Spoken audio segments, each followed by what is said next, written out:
such that t to the power n1 minus 1 x is not equal to 0. And of course, because this is nilpotent with x n1, t to the power n1 is equal to 0. So we saw that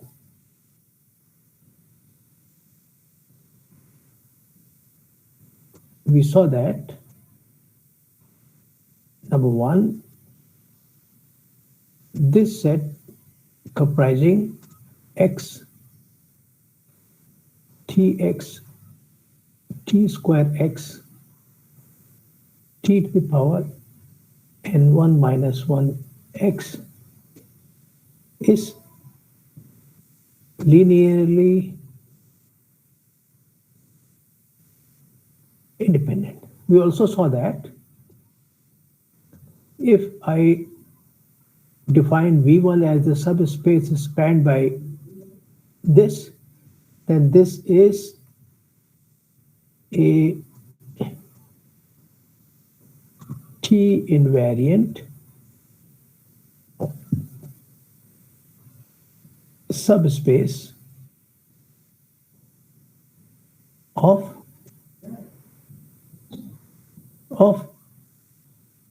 V. Right. This we saw. So these were two main things, and then we also saw a couple of small results. ठीक है, तो जो कि आप अपने notes में देखिएगा तो आप कंफर्म कर लीजिएगा। तो जिसमें एक तो ये था कि also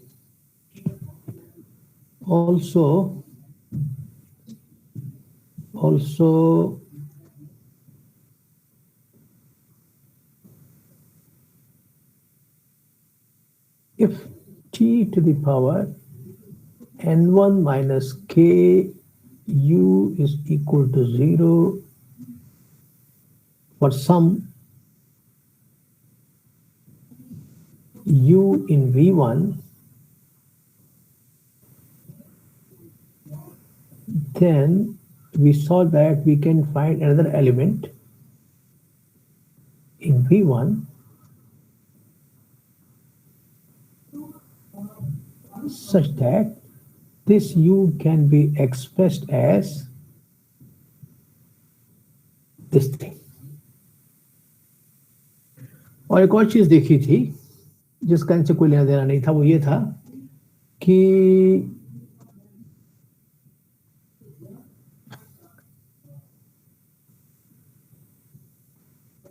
if t is nilpotent of index n1 and if alpha 0, alpha 1, alpha k belongs to F, with the first one being at least non-zero, then this transformation alpha 0 I plus alpha 1 t plus alpha 2 t squared plus alpha k to the power k is invertible या दूसरे शब्दों में non singular और non. तो ये हमने summarise कर दिए वो कुछ मुख्य ऑब्जर्वेशंस जो कि हमने लास्ट टाइम या लास्ट के पहले वाले दोनों मिलाकर के किए थे। ठीक है, और फिर हमने कहा था कि यहां से हमको एक रिजल्ट प्रूव करना है जो कि थोड़ा सा नॉन ट्रिवियल है, वो ये है कि in the context of this thing, let V be a fundamental vector space of over F, and suppose this is an nilpotent index N1, then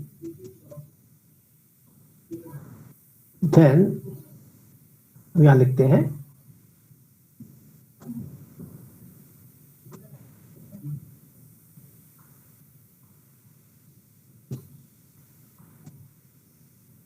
for B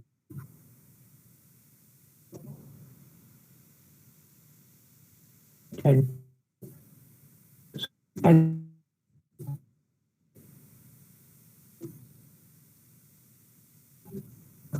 as on there exists a teen variant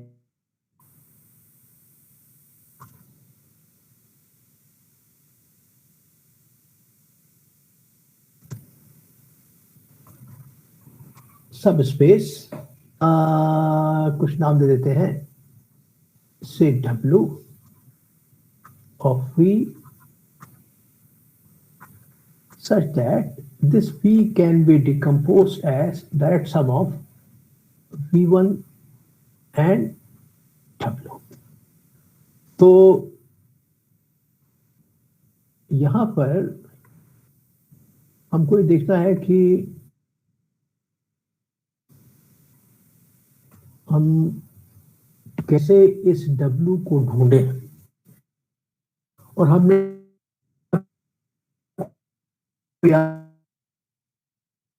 for V उसके आगे क्या लिखा, comma? कहाँ की भाई, यहाँ की preposition के बाद फॉर V, हाँ कॉमा, फॉर V, ये कॉमा नहीं तो कुछ लिखा था, काट दिया था, लेकिन गंदी तरीके से काटा था।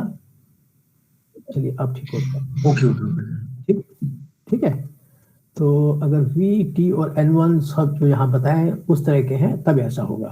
ठीक है, हमें दिखाना है। हमने आपको लास्ट टाइम याद दिलाया था कि for subspaces V1, V2 of V is their direct sum if and only if V is equal to V1 plus V2 and V1 intersection V2 is the null space. तो हमको एक ऐसा W ढूंढना है such that V is equal to V1 plus W and V1 intersection W has nothing in common except the zero element, right? तो हम क्या करेंगे, हम ऐसे चूज करते हैं, तो पहले W ढूंढना है। What is W? So let W be the subspace of V of maximal, बल्कि of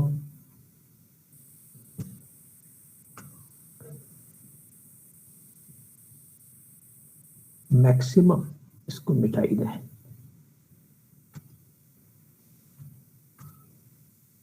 no, of maximum possible dimension such that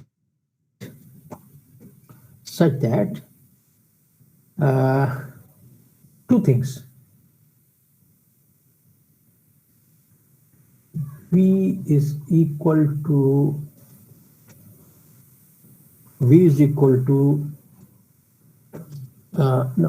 नहीं, such that V1 intersection W is equal to 0 and number 2 W is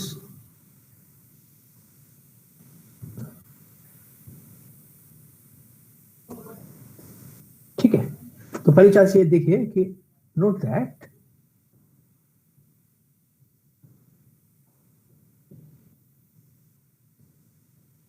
W को अगर हम ये ले लें, this is a subspace satisfying 1 and 2। देखिए हम क्या कह रहे हैं कि हमको W मालूम नहीं है, W मालूम नहीं, तो हम क्या करते हैं कि V के ऐसे हर सब स्पेस को का ध्यान करते हैं जिनमें दो बातें हों कि उनका V1 से सेक्शन ये मिल जाए और वो जो भी ले वो 3 वेरिएंट हो। तो ऑब्वियसली अगर आपने ये ले लिया, W को ये ले तो V1 सेक्शन ये तो इसके बराबर हो ही जाएगा, पहली प्रॉपर्टी सेटिस्फाई हो जाएगी। And this thing is always 3 variant की परिभाषा क्या है कि T of W should be again A subset of W। तो T ऑफ W क्या, T ऑफ ये 0 क्या हो जाएगा, दैट इज इक्वल टू 0। तो T0 is obviously going to be subspace of 0, तो ये सेटिस्फाई कर जाएगा। तो W के वो सारे सब स्पेसेस जो 1 और 2 को सेटिस्फाई करते हैं उसमें कम से कम ये तो शामिल है। ये तो बहुत छोटा है, लेकिन इससे और बड़े भी हो सकते हैं, इससे और बड़े भी हो सकते हैं जो तो हमें कह रहे हैं कि जितने भी मिल रहे हैं उनमें से आप उसको अलग कर लीजिए जिसकी डायमेंशन सबसे अधिक हो and satisfying this property. Are you following? तो ये केवल ये बताने के लिए कि ऐसे सब स्पेसेस जरूर मिल जाएंगे जो 1 और 2 सेटिस्फाई करते हैं, लेकिन और बहुत सारे मिल सकते हैं इसके अलावा। तो जितना भी मिल सकते हो उनमें से आपको उसको अलग कर लेना है जिसकी डायमेंशन सबसे अधिक हो, उसका नाम दे दीजिए W। So this is what I mean by this W। तो अब अगर हम ये दिखा दें, हमको क्या हम दिखाना चाहते हैं, वी क्लेम कि यही है वो W है जिसकी हमको तलाश है, we claim that P is equal to V1 direct sum W। ये दिखाने के हमको ये दिखाना चाहिए था, ये भी हो ये भी हो। तो अगर ये दिखा देते हैं तो ये दिखा देते हैं दैट इज फॉर विच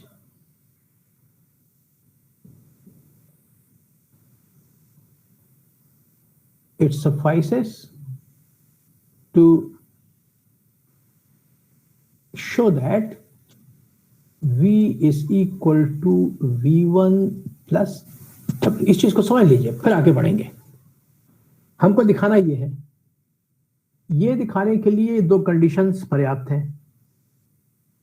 तो ये कंडीशन जो है वो ये W सेटिस्फाई कर रहा है कि हमने W ऐसा लिया है जो कि सेटिस्फाई करता है, तो V सेक्शन W तो ऑलरेडी 0, ये कंडीशन ऑलरेडी सेटिस्फाई हो जाएगी। तो हम ये दिखा दें, यानी कि ये दिखा दें, तो इससे ये पूरी बात हो जाएगी दैट V वाकई में V1 और W का डायरेक्ट सम है। तो हमको केवल ये दिखाना है कि जो हमने W सेलेक्ट किया है, क्या सेलेक्ट किया है हमने, वो W सेलेक्ट किया है जो मैक्सिमम पॉसिबल डायमेंशन का है, satisfying number 1 and 2। So we have to show that this thing is satisfied. ठीक है, इसका लीजिए स्क्रीनशॉट, फिर आगे बढ़े बोलिए। Yes, sir. ओके, तो हमको चूंकि जरूरत पड़ेगी तो I will just take this one. अब हम क्या करते हैं कि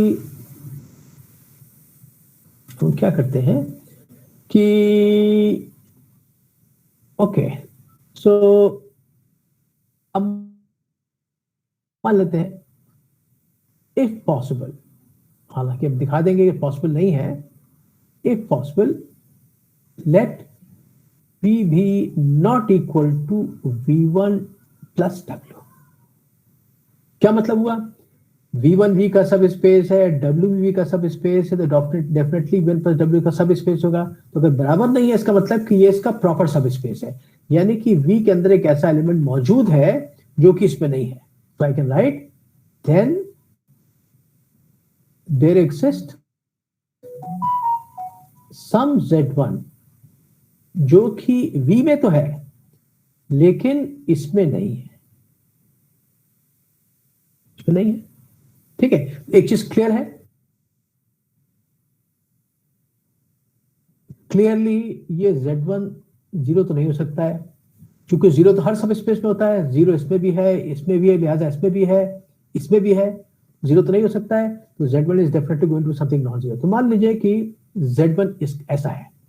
नाउ ऑब्जर्व, यहां पर आपको थोड़ा सा ये सब लिखने वाली बात नहीं है, इस पे थोड़ा मनन कीजिए। Observe that, observe that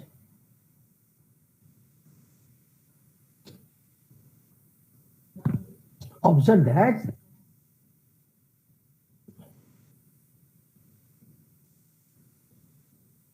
we can find some k such that t to the power k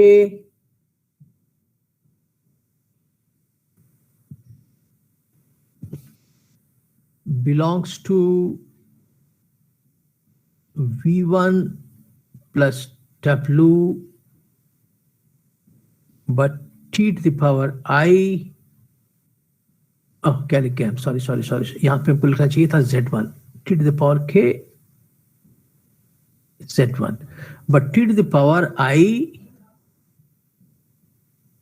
Z1 does not belong to v1 plus w for any I which is less than k।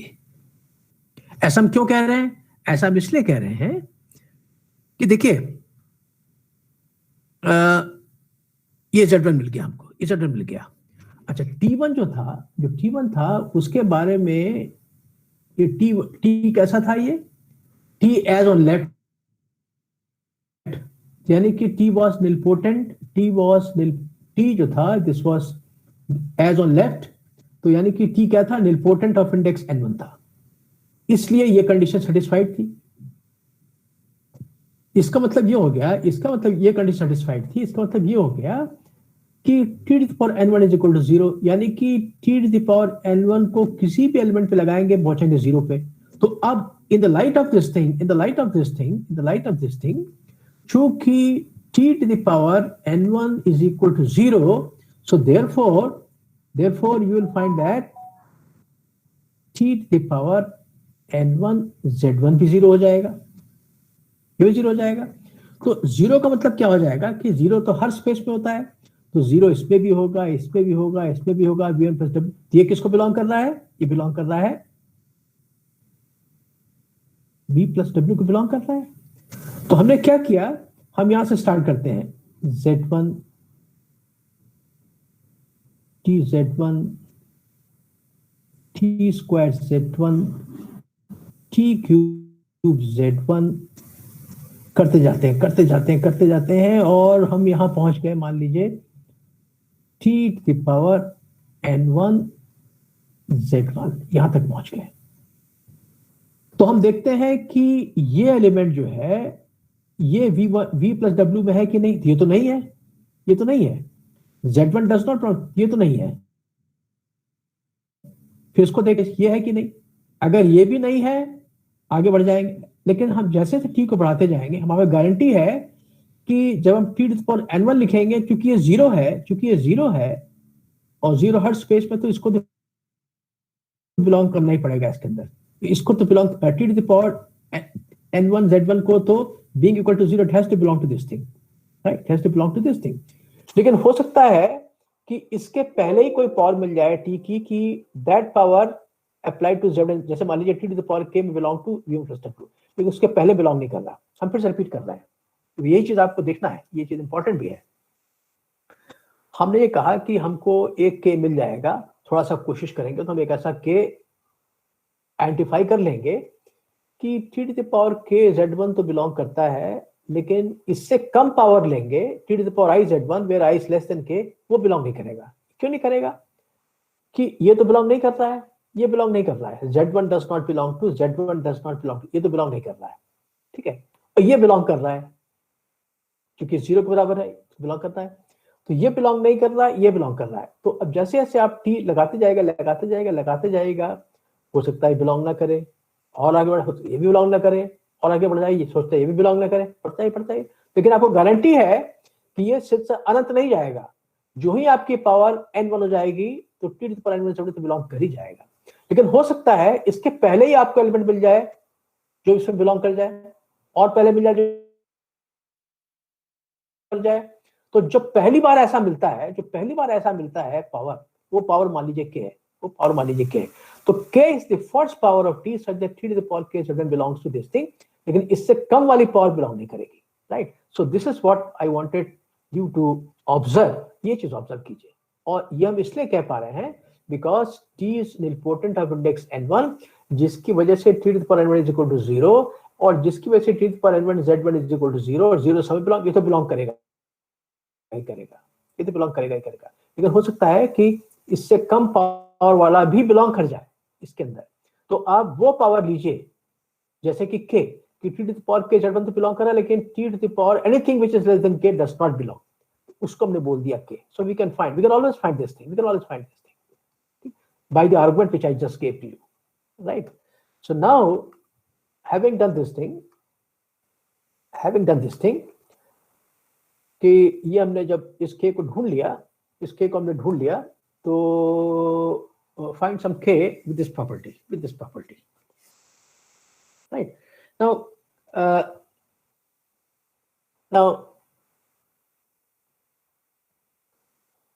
t to the power k z1 चूंकि इससे belong कर रहा है, इसका मतलब कि हम इसको लिख सकते हैं as some element of v1 plus an element which I can write t to the power k z1 as मान लीजिए u plus w, where u belongs to किसको, v1, and w belongs to capital W। ये हो गया आपका, ठीक है। So now what is going to happen is, इसको हम, ये तो आप इसका स्क्रीनशॉट आप ले ही चुके थे। So now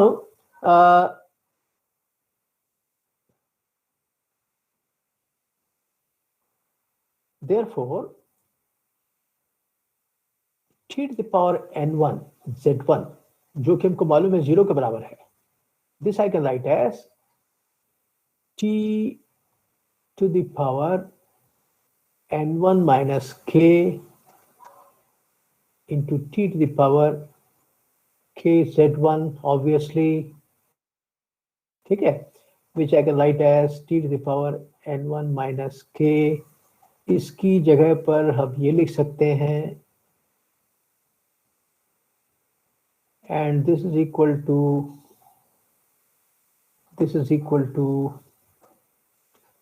t to the power n1 minus k u plus t to the power n1 minus k w हो जाएगा, ठीक है। and there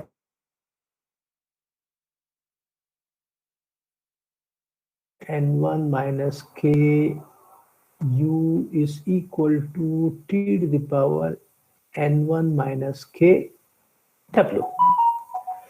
Now you see, this means not that as u कहां से आता है, v1 से आता है, as v1 and w